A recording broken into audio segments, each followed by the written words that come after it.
I'm Ryan Mitchell, 34 years old, and 3 days ago my son Ethan fell from our treehouse. He's been unconscious in the ICU with head trauma, his small body connected to more machines than I can count. Yesterday, while I was holding his limp hand, my mother Margaret called. "Tomorrow is Amanda's birthday party," she said. "Make sure you help prepare." When I explained I couldn't leave Ethan, she replied, "If you don't come, I'll cut you off." I hung up and deleted her number.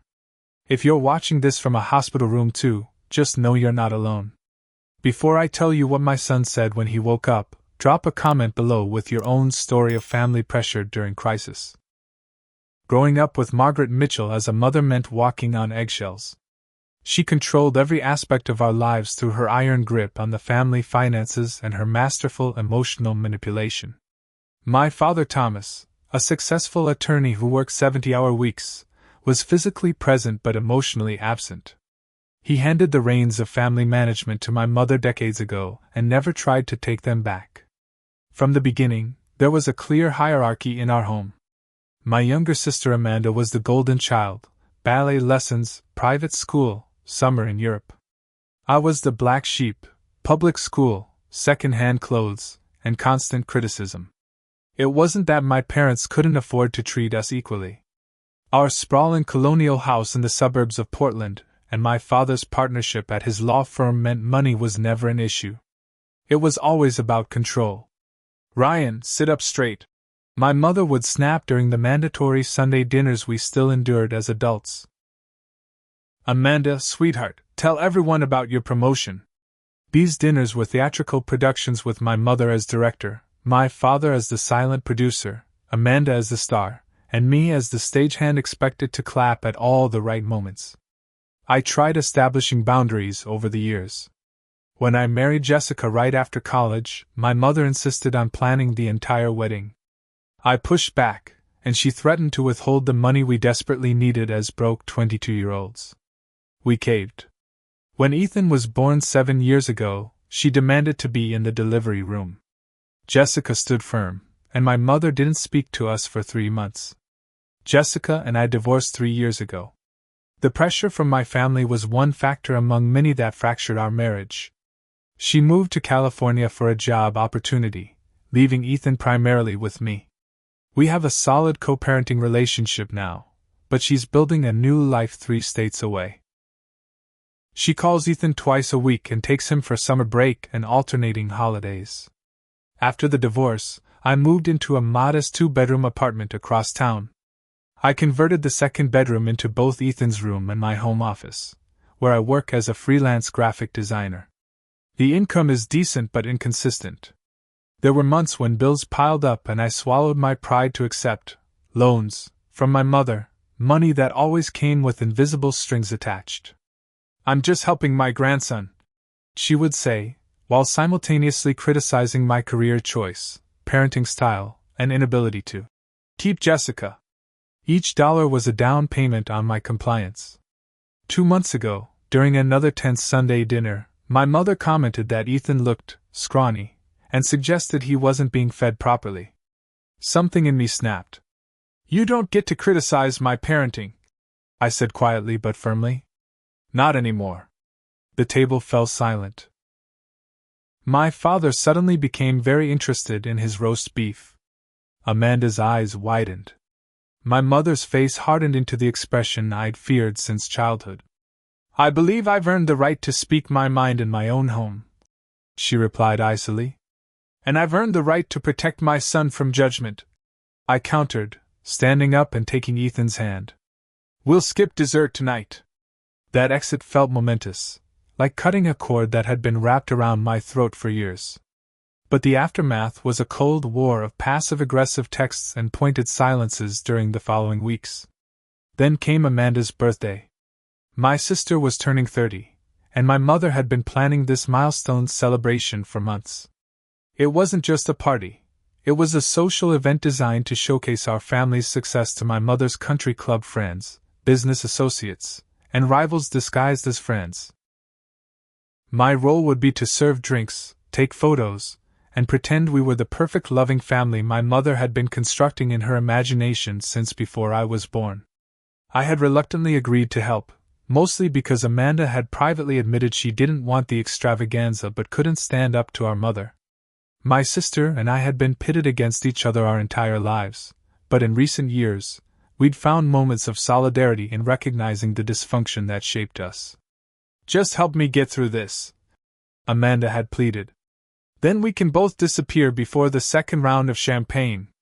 I'd agreed. That was before Ethan fell. Before everything that truly mattered came into crystal clear focus. That Saturday started like any other. Ethan woke me at 7, already dressed in his favorite Spider-Man pajamas and buzzing with energy about continuing work on our treehouse. I'd been building it over the past month, a simple wooden platform with railings and a small roof in the oak tree behind our apartment building. The property manager had given permission after Ethan charmed her with a handmade card. "Can we put the roof on today, Dad?" Ethan asked, bouncing on the edge of my bed. His brown hair was sticking up in all directions, his blue eyes wide with excitement. "After breakfast, buddy," I mumbled, reaching for my phone to check emails. Freelance work meant never truly being off the clock. We ate cereal at our small kitchen table, Ethan chattering about his plans for the treehouse, a telescope, a secret compartment for treasures, a pulley system for snacks. His imagination always amazed me. At 7, he was thoughtful, creative, and resilient in ways I never was at his age. By 9, we were outside in the mild spring air, me on the ladder securing plywood for the small roof while Ethan handed me nails from his position on the platform. He was being so careful, so proud to be helping. My phone rang, a potential new client I'd been hoping would call. "Hand me the hammer first, then stay put," I instructed Ethan. "Dad needs to take this call." I climbed down and walked a few paces away, discussing project details with the client. I remember glancing over and seeing Ethan sitting patiently, dangling his legs over the edge of the platform, about 6 feet off the ground. The sun was making his hair glow golden. He waved at me, and I smiled, giving him a thumbs up while continuing my conversation. I don't know exactly what happened next. Whether he stood up to reach for something, or leaned too far, or if the platform shifted. All I heard was a crack, a scream cut short, and the sickening thud of my son's body hitting the ground.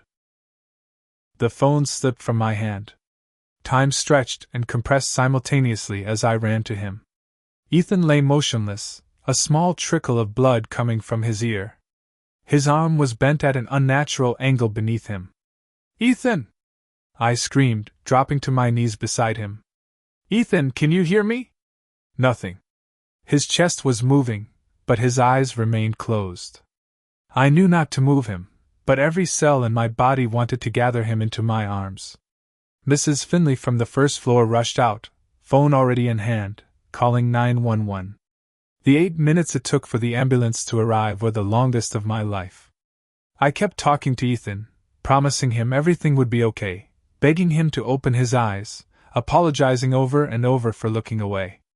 The paramedics worked efficiently, stabilizing his neck, checking his vitals, asking me rapid-fire questions I struggled to answer through my panic. The ride to Portland General was a blur of sirens and medical terminology I couldn't process. All I could focus on was Ethan's small hand in mine, his fingernails still with dirt from our morning of building. The emergency room erupted into action when we arrived. Ethan was wheeled away immediately, a doctor shouting orders as nurses rushed alongside the stretcher. I tried to follow but was directed to a waiting area and handed forms to complete. My hands shook so badly I could barely write. After what felt like hours, a doctor emerged, Dr. Patel, according to her name tag. Her face was serious but calm. "Mr. Mitchell, your son has suffered a significant head trauma," she explained. "The fall caused a skull fracture, and there's evidence of brain swelling and internal bleeding. His right arm is broken in 2 places. We're preparing him for surgery to relieve the pressure on his brain. Will he?" I couldn't finish the question. "He's stable, but the next 24 hours are critical," she said gently. "The surgical team is excellent. We'll do everything possible. I called Jessica immediately. She was distraught and promised to catch the next flight from San Francisco. Then I sat in that sterile waiting room for 4 hours and 17 minutes, alternating between prayer and bargaining with a God I wasn't sure I believed in. The surgeon eventually appeared, still in his scrubs.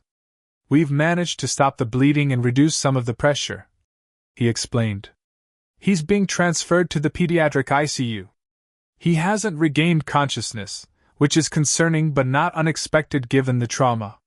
They allowed me to see Ethan an hour later. Nothing prepares you for seeing your child in an ICU bed. He looked impossibly small among the machines monitoring his brain activity, heart rate, and oxygen levels. His head was partially shaved and bandaged. His right arm was in a cast. A ventilator helped him breathe. I collapsed into the chair beside his bed, careful not to disturb any of the tubes or wires keeping him alive. The steady beeping of the heart monitor became the soundtrack to my vigil. Jessica arrived that evening, her face pale with fear. We sat on opposite sides of Ethan's bed, our shared love for our son the only bridge spanning the distance between us. She stayed until midnight before checking into a nearby hotel, promising to return at dawn. I refused to leave. I slept in that uncomfortable chair for 3 straight nights, waking at every change in the beeping monitors, every entrance of a nurse or doctor. I memorized the rhythm of the ICU, shift changes at 7, medication rounds at 10 and 2, the quieter hum of nighttime monitoring. Nurse Lily became a constant presence, her gentle efficiency and kind eyes providing the only comfort in that sterile environment. She brought me coffee without asking, adjusted Ethan's blankets with maternal tenderness, and spoke to him as if he could hear every word. "Your dad's right here, Ethan," she would say while checking his vitals. "He hasn't left your side for a minute." On the 3rd day, Dr. Patel reported that the swelling in Ethan's brain had begun to subside, but he still showed no signs of waking. "Sometimes the brain needs time to heal," she explained. "We're cautiously optimistic, but I can't give you a timeline." Jessica had to return to California that afternoon, an unavoidable work commitment she'd already postponed twice. She left reluctantly, extracting my promise to call with any change, no matter how small. It was later that same day when my mother called. I stepped into a hallway to take the call, not wanting to disturb the quiet of Ethan's room. 3 days without proper sleep had left me disoriented and raw. "Ryan, finally," my mother said when I answered. "I've been trying to reach you for days." "I've been at the hospital," I replied, my voice hoarse from disuse. "Ethan's in the ICU." There was a brief pause. "Yes, your father mentioned something about an accident. How is he doing?" The question seemed perfunctory, lacking the urgency or emotion you'd expect from a grandmother whose grandson was fighting for his life. "He's still unconscious," I said. "The doctors are monitoring the swelling in his brain." "Well, I'm sure they're doing everything they can," she replied, and then cleared her throat. "Now about tomorrow. As you know, it's Amanda's birthday party, and there's still so much to do." I pressed my back against the wall of the hospital corridor, certain I had misheard. "What? The party, Ryan?"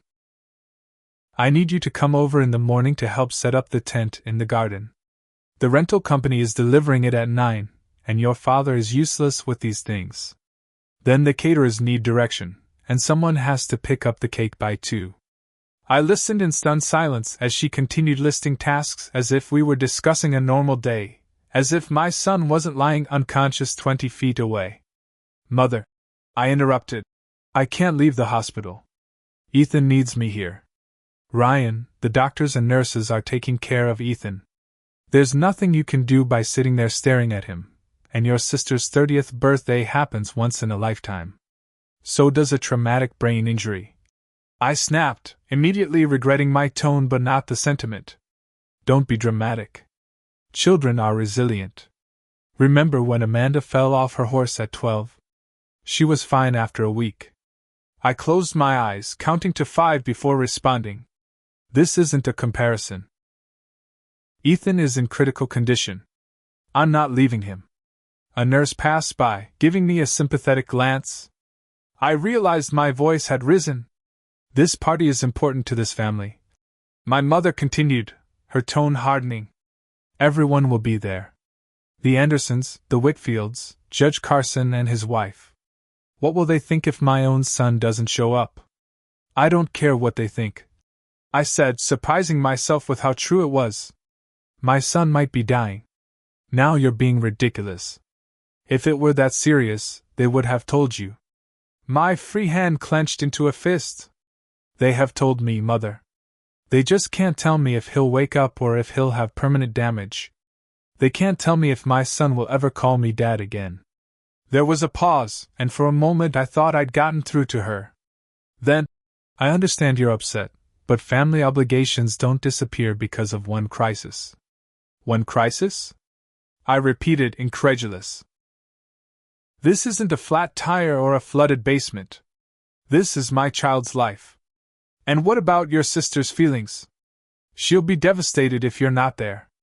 Amanda will understand, I said, though I wasn't entirely sure.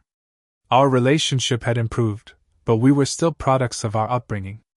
I've already told everyone you're bringing your camera to take photos. My mother pressed on. And you're the only one who knows how to make those cocktails Amanda likes. The conversation had taken on a surreal quality. I was discussing party preparations while machines breathed for my son. I'm sorry, but I need to be here, I said firmly.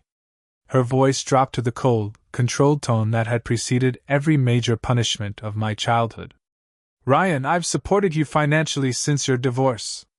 Who do you think has been covering Ethan's health insurance premium every month? The extra money for his school supplies? The security deposit for your apartment? The implied threat hung in the air between us. Are you actually using that against me right now? I asked quietly. I'm simply reminding you that family is a two-way street. We support each other. If you can't fulfill your obligations to this family, perhaps the family shouldn't be obligated to continue supporting you. The ultimatum was clear. Attend the party preparations or lose financial support, including the health insurance currently covering Ethan's mounting medical bills. My hand tightened around the phone. For a moment, I considered capitulating as I had so many times before. The practical part of my brain calculated the cost of Ethan's care against the few hours I'd need to spend helping with the party. But then I pictured Ethan waking up alone, confused and scared, calling for me in a room full of strangers. Some prices were too high, some betrayals too fundamental. I won't be at the party, I said, my voice steadier than I felt. Then consider yourself cut off, she replied without hesitation. Don't come asking for help when those hospital bills arrive. Something broke and mended simultaneously inside me. Goodbye, Mother. I hung up and immediately deleted her contact from my phone, my hands shaking with adrenaline and something that felt surprisingly like relief. When I returned to Ethan's room, Nurse Lily was adjusting his four. She took one look at my face and asked, "Everything okay?" "No," I admitted. "But it might be someday." I sat back in my chair and took Ethan's small hand in mine. "It's just you and me now, buddy," I whispered. "But that's okay. We've got this." For the first time in days, I felt a strange sense of clarity cutting through the fear. I'd chosen my son over the approval I'd been chasing my entire life. Whatever happened next, I'd face it knowing I'd finally made the right choice. My phone began buzzing with messages almost immediately after I hung up on my mother. The first came from Amanda. "Mom says you're bailing on my party prep." "Seriously, Ryan? It's my 30th. I need your help with this." I stared at the screen, formulating a response that would be honest without being cruel. Amanda wasn't the villain here, even if she was playing her assigned role. "Ethan is still unconscious in the ICU," I texted back. "I can't leave him. I'm sorry about your party, but I need to be here." 3 dots appeared, disappeared, then reappeared. "It's one day, Ryan. The nurses are there.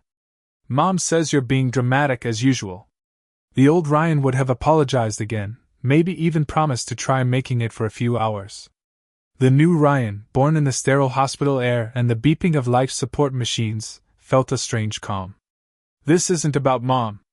It's about my son being in critical condition. I hope you have a happy birthday, but I won't be there. Amanda's response was immediate and heated. You're so selfish. You always do this, make everything about your problems. Some brother you are. I put the phone down without responding. An hour later, it rang with my father's number. Ryan, he began without preamble. Your mother is very upset. My son is in the ICU, Dad. That's what you should be concerned about. He sighed heavily. Of course we're concerned about Ethan. But you know how much this party means to your mother and Amanda. More than Ethan's life? I asked. Don't be melodramatic. The doctors are taking care of him. Your mother has put a lot of work into this celebration. And I've put 7 years into being Ethan's father. He needs me here. Ryan. My father's voice took on the reasonable tone he used in courtrooms. Sometimes we need to make sacrifices for family harmony. Just a few hours tomorrow morning.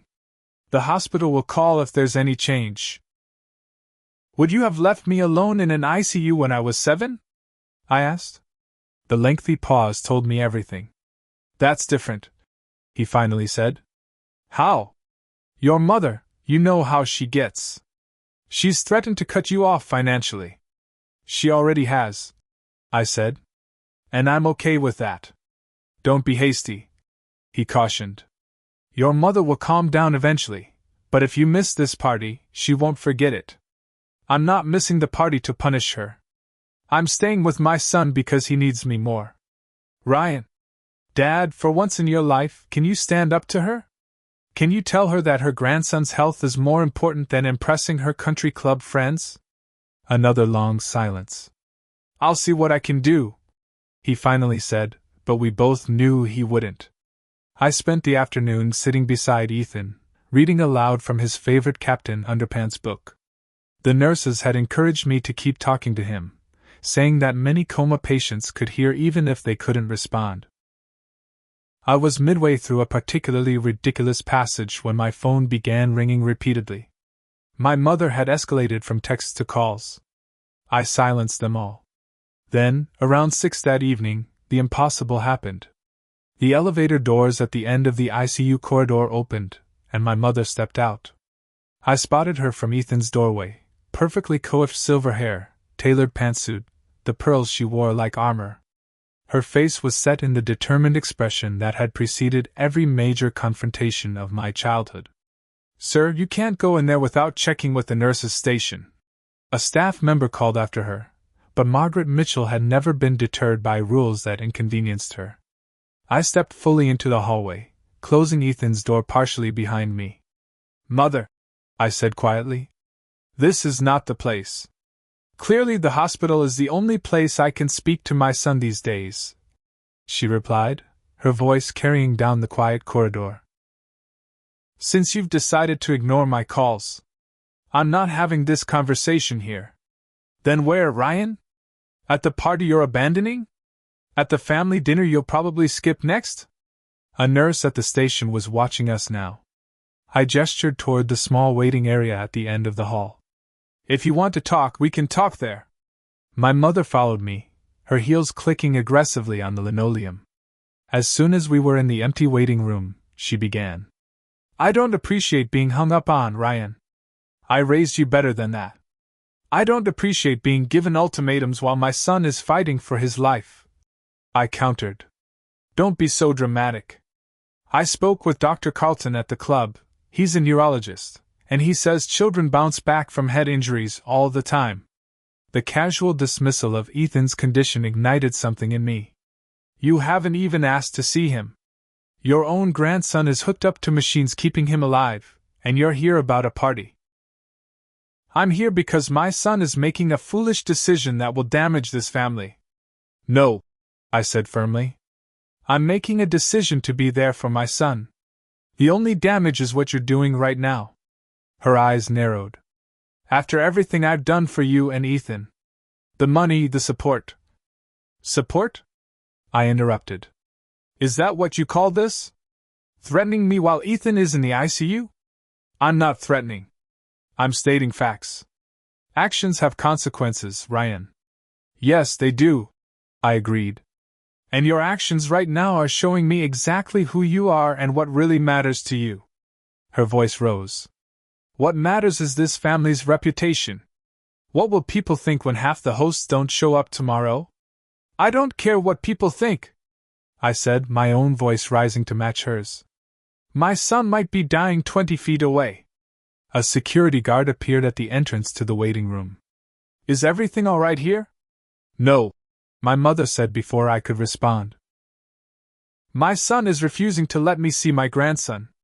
I have rights as a grandparent. The performance was masterful, her voice breaking at just the right moment, her hand clutching her pearls. I'd seen this act convince school principals, restaurant managers, and family friends countless times throughout my life. Ma'am, the security guard said gently, visiting the PICU is restricted to parents and approved visitors. I'm his grandmother, she insisted. I have every right. The patient's father has not approved the visit, the guard interrupted firmly. And this is not the appropriate place to discuss family matters. Do you know who my husband is? My mother began, but I cut her off. Don't, I said quietly. Don't threaten this man who's just doing his job. Don't make this harder than it needs to be. For a moment, I saw something like hurt flash across her face, quickly replaced by the cold anger I knew so well. You'll regret this, Ryan, she said. When those medical bills come due, when you can't afford Ethan's therapy or medications, you'll remember this moment. Maybe, I acknowledged. But I'd regret leaving him alone more. The security guard stepped closer. Ma'am, I'm going to have to ask you to leave now. I'll be speaking to hospital administration about this, she threatened, but allowed herself to be escorted toward the elevator. At the last moment, she turned back. If you change your mind, we're starting setup at 9 tomorrow. Otherwise, don't call asking for money when this is over. The elevator doors closed on her rigid posture and lifted chin. I sagged against the wall, emotionally drained. When I returned to Ethan's room, Nurse Lily was checking his monitors. Everything okay? She asked, though her expression suggested she'd heard more than she was letting on. Family stuff, I said vaguely. I have 3 brothers who haven't spoken to me in 5 years, she offered unexpectedly. Sometimes the hardest boundaries are the ones we set with family. Why haven't they spoken to you? I asked, grateful for the distraction. I married someone they didn't approve of, she said, adjusting Ethan's blanket. Best decision I ever made, even with the consequences. Was it worth it? I asked. Losing your family? She smiled sadly. I didn't lose my family. I just discovered who my real family was all along. She patted my shoulder gently. Get some rest. He needs you strong. That night, I slept holding Ethan's hand, dreaming of treehouse platforms that kept collapsing beneath our feet, while my mother watched from below, checking her watch impatiently. I woke to the sound of my phone buzzing repeatedly. Sunlight streamed through the hospital blinds, and for a disorienting moment, I didn't remember where I was. Then I heard the steady beep of Ethan's heart monitor, and reality crashed back. My phone screen showed 17 text messages and 5 missed calls. It was 9:15. Amanda's party preparations would be in full swing.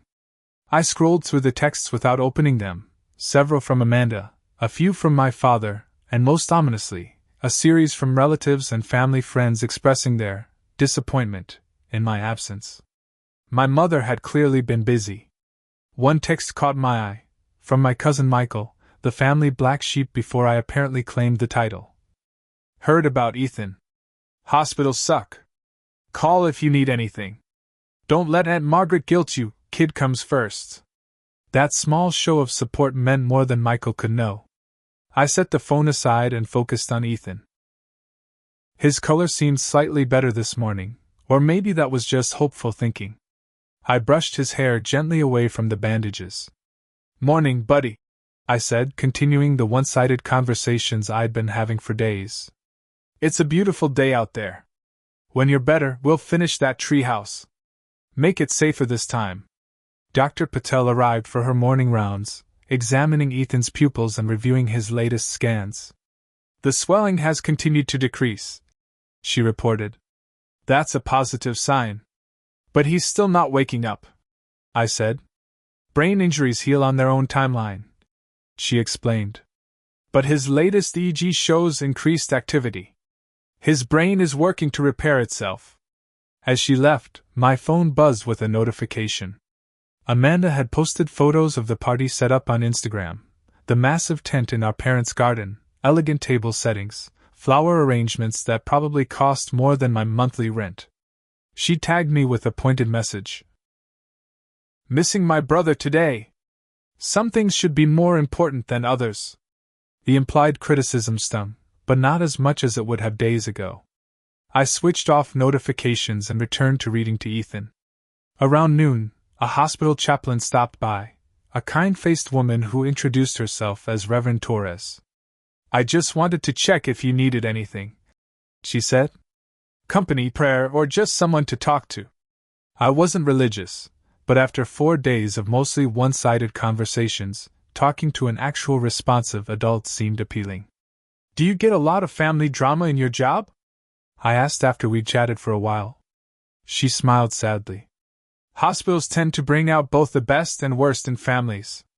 Crisis reveals what's already there, just beneath the surface. My mother gave me an ultimatum: help with my sister's birthday party or be cut off financially, I admitted. She actually came here yesterday to try to convince me. Reverend Torres didn't seem shocked. What do you think that revealed about your relationship? That my mother cares more about appearances than her grandson's health, I said bitterly. Perhaps, she acknowledged. Or maybe it revealed something about your strength that even you didn't know was there. I considered this. I've never stood up to her before.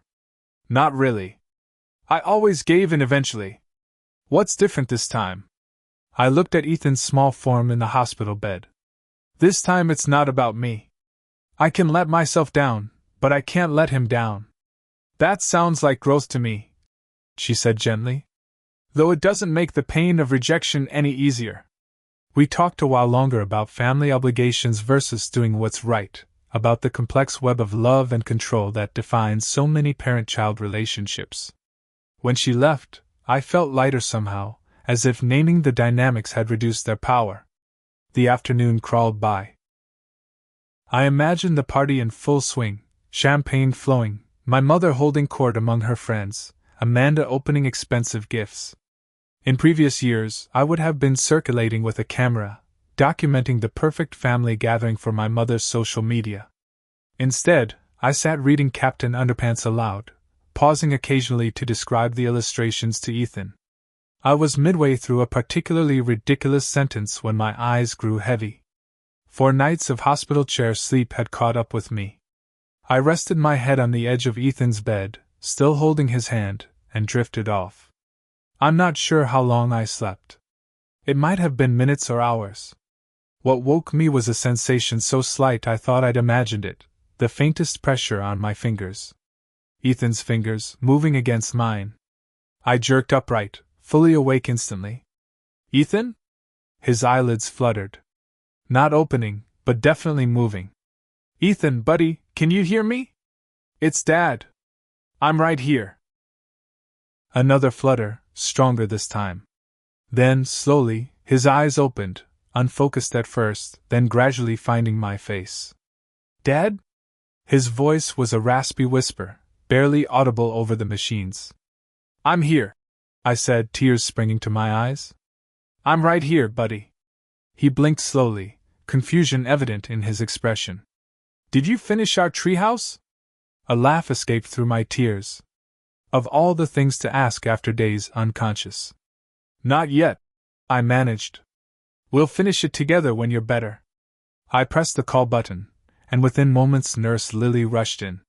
Her face broke into a wide smile when she saw Ethan's open eyes. Well, hello there, young man, she said, quickly checking his vitals. You've had quite a nap. More staff arrived, Dr. Patel, other nurses, a neurologist. They asked Ethan simple questions, tested his reflexes, examined his pupils. I stood back, letting them work while trying to contain the overwhelming relief threatening to buckle my knees. His responses are good, Dr. Patel told me afterward. We'll need to run more tests, but this is an excellent sign. Children's brains have remarkable plasticity. As the medical team dispersed, I returned to Ethan's side. You scared me, buddy, I admitted, smoothing his hair. My head hurts, he complained, wincing slightly. And my arm is itchy. You had an accident, I explained simply. You fell from the treehouse and hurt your head and arm. But the doctors are helping you get better. Did Grandma and Grandpa come see me? He asked. The innocent question pierced my heart. Not yet, I said carefully. But they know you're getting better. Ethan's eyes were already drooping again. Tell Spider-Man I said hi, he mumbled before drifting back to sleep.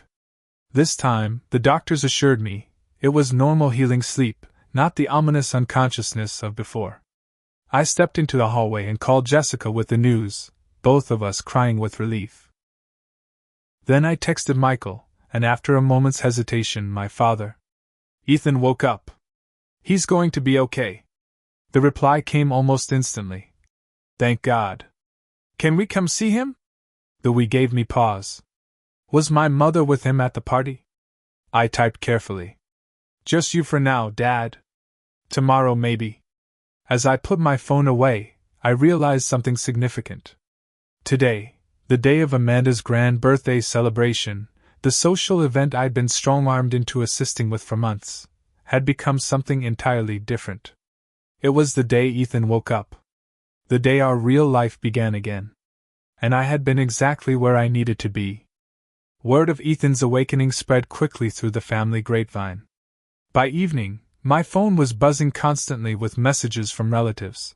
The same ones who'd berated me earlier for missing the party were now sending prayers and well wishes. My mother's text arrived as I was helping Ethan eat a few spoonfuls of hospital jello. Wonderful news about Ethan. I told everyone at the party, and we all said a prayer of thanks. My prayer circle at church has been working overtime.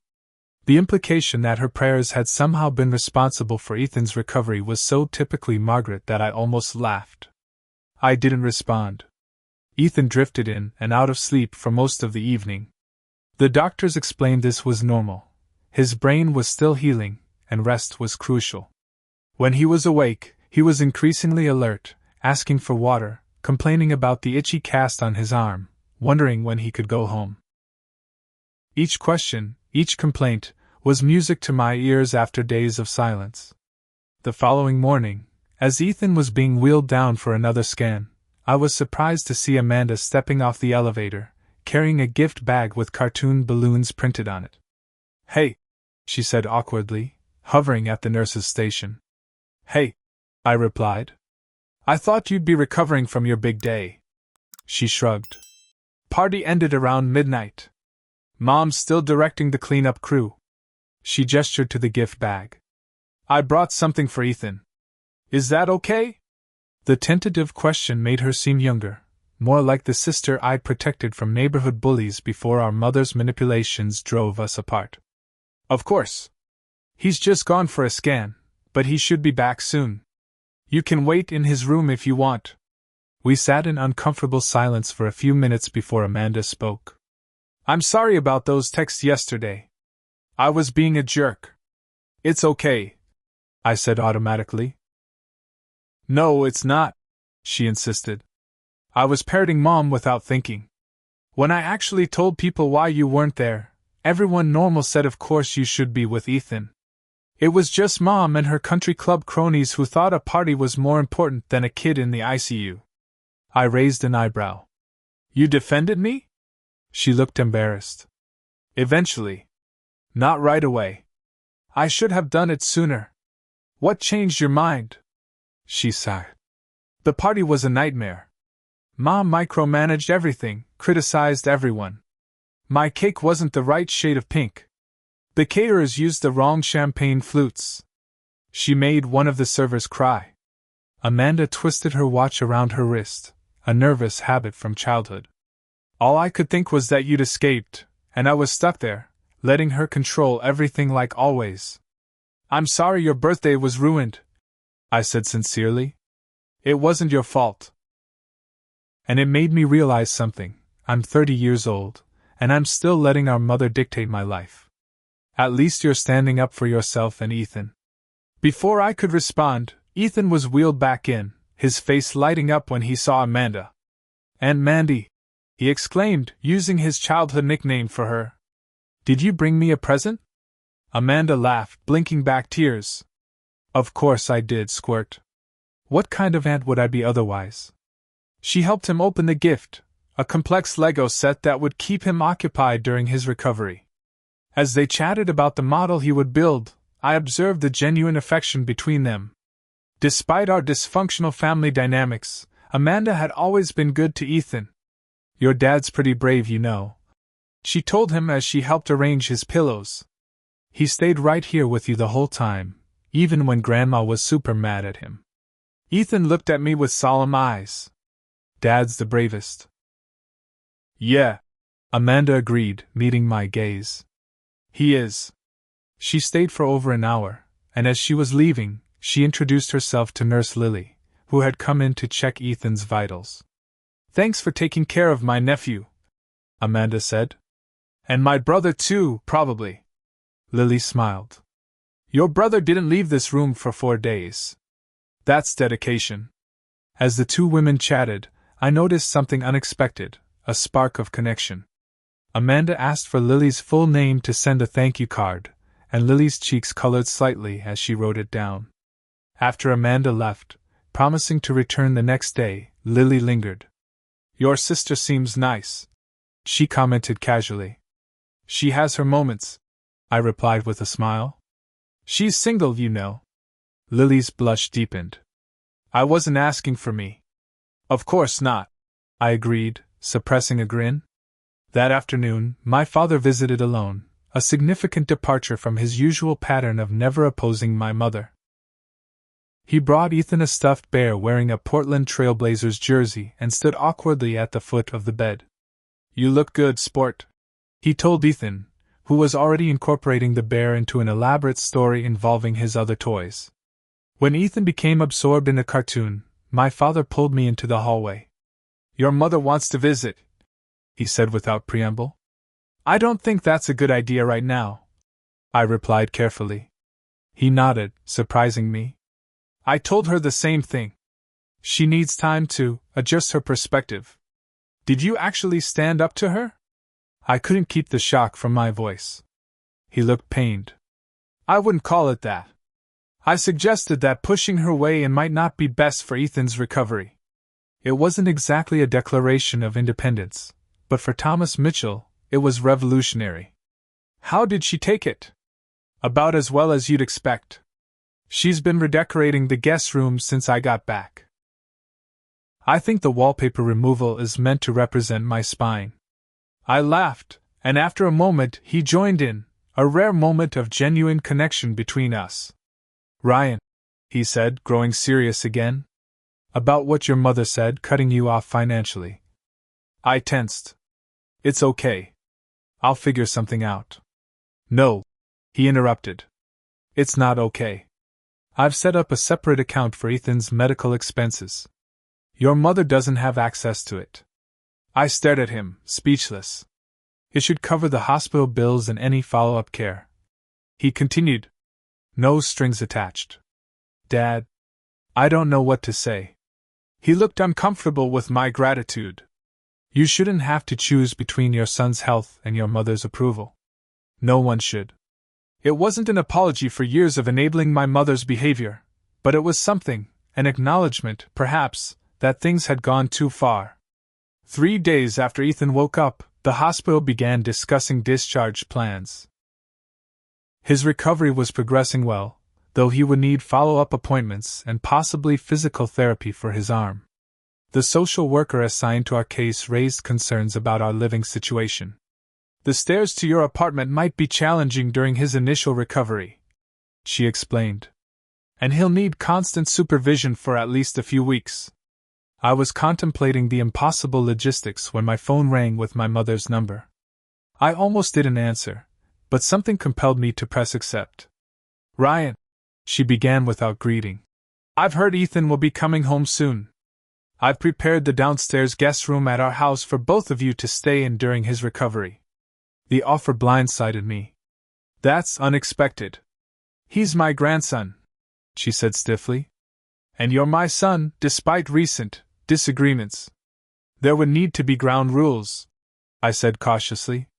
"No criticism, no guilt trips, no using Ethan to manipulate me." A pause. "Those are harsh accusations." "They're honest ones," I countered. Another lengthy silence. Then, "I suppose we could establish some boundaries for the duration of your stay." It wasn't an apology or an admission of wrongdoing, but from Margaret Mitchell, it was the closest thing to a concession I'd ever received. "I'll think about it," I promised, not committing either way. When I mentioned the conversation to Nurse Lily during her evening rounds, she offered an alternative. "My brother has a ground floor apartment he's not using this summer. He's working in Seattle until September. It's not fancy, but it's accessible and close to the hospital." The offer was unexpected but welcome. "That's incredibly generous, but I couldn't impose. It's sitting empty anyway," she insisted. "And it would give you and Ethan some space to recover without family complications." The way she said "family complications" suggested she understood more than I'd explicitly shared. "I'll pay rent, of course," I said. "Talk to my brother about that," she replied with a smile. "But I should warn you, he might ask for some graphic design work for his business instead of cash." News of this arrangement spread quickly through my improvised support network. "My father delivered a check to help with expenses. Until you're back on your feet." Amanda organized a meal train among my friends and Ethan's school parents. Cousin Michael promised to help move our essential belongings from our apartment. Even more surprising, several of my freelance clients sent messages of support after I'd explained my limited availability, with 2 offering advance payments for projects I could work on from home during Ethan's recovery. The day before Ethan's discharge, my mother arrived unannounced, arms laden with expensive gift bags. "I brought some things for Ethan," she announced, sweeping into the room as if the confrontation in the waiting area had never happened. "And for you," she added, handing me a smaller bag. Ethan, still easily tired but increasingly alert, regarded his grandmother with cautious excitement. "Hi, Grandma." "Hello, darling," she cooed, placing the bags on his bed. "Grandma brought you some special presents to help you feel better." I watched as Ethan unwrapped a handheld game console, premium noise-canceling headphones, and designer pajamas. Extravagant gifts that would have impressed me days ago but now felt like obvious attempts to buy his affection. Still, Ethan's genuine delight was hard to resist. While he explored his new treasures, my mother turned to me. "I understand you're not accepting my offer of accommodation." "We're staying at a friend's apartment," I confirmed. "It's better for Ethan's recovery to have a quiet, stable environment." Her lips tightened. "Our home is perfectly stable." "Mom," I said quietly, "can we not do this here? Ethan needs positivity right now." Surprisingly, she acquiesced. "Very well. But we need to discuss your financial situation soon. This independent streak is admirable but impractical." "I'm figuring it out," I told her. "Dad's helping with the medical bills, and I've got work lined up." "Your father told me," she said disapprovingly. "Going behind my back." "It's not behind your back if it's his money too," I pointed out. She waved this away. "We'll discuss it later. Now, tell me what the doctors have said about Ethan's prognosis." As she quizzed me on medical details, I realized she was genuinely concerned about Ethan, in her own way. Her love was conditional, controlling, and often expressed through material means rather than emotional support, but it was still love, however imperfectly manifested. After she left, Ethan asked innocently, "Why was Grandma mad at you for staying with me in the hospital?" I considered how to explain toxic family dynamics to a 7-year-old. Sometimes adults disagree about what's most important, I said carefully. Grandma thought I should help with Aunt Amanda's party, but I knew you needed me here more. I'm glad you stayed, he said simply. Me too, buddy, I replied, ruffling his hair gently. Me too. 6 weeks after Ethan's accident, our lives had found a new rhythm. We'd settled into Lily's brother's apartment, a modest but comfortable 2-bedroom with a small patio where Ethan could get fresh air during his recovery. His follow-up scans showed remarkable healing, though he still tired easily and occasionally struggled with headaches. The financial situation I'd feared hadn't materialized. Between my father's assistance, advance payments from clients, and the surprising success of a GoFundMe campaign Amanda had organized without telling me, we were managing. I'd even started researching more affordable apartments for when we eventually moved out of our temporary housing. My relationship with my mother remained complicated. She called regularly to check on Ethan and sent elaborate care packages that typically included passive-aggressive notes about our absence from family functions. I'd established firm boundaries, limiting our visits to her house to once every 2 weeks, ending calls when she became critical, and never discussing finances. You're not the same anymore, she complained during one Sunday visit as Ethan played in the garden with my father. No, I agreed. I'm not. I miss the old Ryan sometimes, she admitted with unusual candor. I don't, I replied. He wasn't very good at standing up for himself or his son. She pursed her lips but said nothing, progress in its way. My relationship with Amanda had transformed unexpectedly. She visited often, bringing board games for Ethan and sometimes takeout for all of us. She'd begun seeing Lily, just coffee dates at first, then dinner, now regular overnight stays. Their connection had bloomed amid the chaos, an unexpected gift from our darkest days. She makes me brave, Amanda confided one evening as we watched Ethan and Lily planting flowers in pots on the patio. She doesn't care what Mom thinks about anything. A revolutionary concept for Mitchell children, I observed, and we both laughed. For weeks after the accident, when Ethan's cast was removed and his energy levels improved, I kept my promise to rebuild the treehouse, this time as a ground-level playhouse with every safety feature imaginable. Ethan, my father, and even Amanda's new boyfriend Troy helped with the construction over a weekend. No climbing on the roof, I instructed Ethan when it was finished, remembering with a shudder how he'd fallen. I know, Dad, he said seriously. I learned my lesson. Me too, buddy, I murmured. Me too. The weekly therapy sessions Dr. Patel had recommended for both of us were helping. My therapist, Dr. Chin, specialized in family trauma and boundary setting.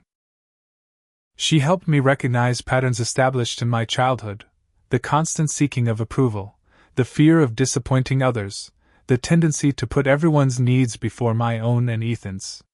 The accident was traumatic, she acknowledged during one session. But it also seems to have been clarifying for you. It showed me what matters, I agreed. And what doesn't. Ethan's therapy focused on processing the accident and recovery, but occasionally he made observations that stunned me with their insight. Grandma loves us, he told me one night as I tucked him in. But she doesn't know how to love without being the boss. Out of the mouths of babes. As summer transitioned to fall, we moved into a new apartment, smaller than our previous one but with better natural light and a small yard. It was in a different school district, meaning Ethan would start second grade with new classmates, but the school had an excellent support program for children recovering from traumatic injuries. On moving day, I was surprised when my mother arrived with homemade sandwiches and lemonade for the volunteers helping us. I can't lift boxes, she explained when I raised an eyebrow. But I can make sure everyone's fed. It was her way of participating without controlling, another small step forward. That evening, after everyone had left and Ethan was asleep in his new room, Lily stayed to help me unpack the kitchen. You've come a long way since that first night in the ICU, she observed, placing mugs on a shelf. We have, I agreed, the plural feeling natural now. Over the weeks, Lily had become a steady presence in our lives, Initially as Ethan's favorite nurse, then as Amanda's girlfriend, and now as something more. We were taking it slowly, all of us still healing in various ways, but the foundation felt solid. The following weekend, I kept another promise, completing a proper treehouse in the large oak tree in my father's backyard. This one was built with professional guidance, safety railings, proper supports, and even a rope ladder that could be pulled up for safety.